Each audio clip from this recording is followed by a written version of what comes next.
Tomorrow, the governor is expected to reevaluate the state stay-at-home order. It's set to expire this coming Monday. But if you listen to the conference today, he did provide a clue as when he does plan to open things right back up.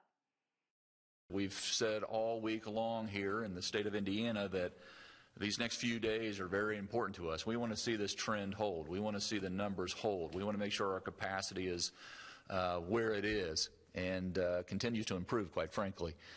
So I'm not putting a May 1 date out there, or May 2, or May 7, or May 8, but we are thinking early May. The state health commissioner also sharing the latest coronavirus numbers today, letting us know there are 611 new cases and 41 deaths since the numbers were last updated. She says the numbers remain steady. However, here in the state of Indiana, they are seeing increased number of cases at the correctional facilities and also long-term care facilities. We'll have more on those DOC cases by facility coming up in a little bit at 5:30. In the meantime, for the general public from the front line, we do have some encouraging news to report tonight. And this comes from the head of infectious disease at IU Health University Hospital. I think that there's a few important things for the average Hoosier to know at this point. One is that we are definitely plateauing out as far as new cases coming into the hospital, especially in Marion County. The other thing that I would say is I do think that we are past the peak of infections with this virus, which is really good news, but it's not news that I would necessarily do anything different with right now. I would continue to hunker down, continue to practice social distancing, continue to protect yourselves and your families to avoid the illness. But I'm hopeful that with this new information, we'll be able to introduce ourselves back into the general environment soon. In Fishers, the church is working really hard to make sure that healthcare workers and also first responders are safe from COVID-19. I-Town is giving away 160,000 protective face masks. Church members worked a drive-through pickup this morning. The line not very long there, but the healthcare workers who were driving away with this mask said they were so grateful and they can't get these supplies anywhere else.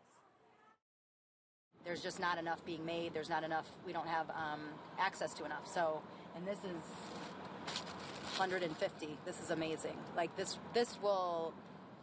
I mean, I'm a physical therapist. All of our physical therapists on staff can use this for a week or two. I-Town's not done just yet. They plan to give away more masks to healthcare workers later tonight. They also are going to feed them with coffee and some snacks. Yeah, it's great to hear. We also got an update today on Indiana's primary election, which, as you probably know, was moved from May 5th to June 2nd because of the COVID-19 outbreak. Secretary of State Connie Lawson is now encouraging Hoosiers to vote absentee. Unlike before, you don't need a specific reason to vote by mail. The deadline to request a ballot is May 21st. And yes, there will be early in-person voting. It's a limited time period. It's normally 28 days in our state. But starting May the 26th, the Tuesday after Memorial Day, and until Saturday, June the 1st, we will have in-person early voting. I would caution you, please check with your county as locations may be different than past locations. As of this morning, more than 70,000 voters had requested absentee ballots. And we learned today a record 22 million Americans have been laid off since the coronavirus struck. Another 5.2 million people sought unemployment benefits across the country last week. Here in Indiana, a little more than 118,000 Hoosiers filed for unemployment last week alone. It's a big number, but it's actually down slightly from the previous week. It's still one of the highest numbers that we've seen in state history. Now, if you're planning on filing for unemployment, we want to let you know that the state's online system will be down for maintenance from 7 p.m. to 10:30 tonight.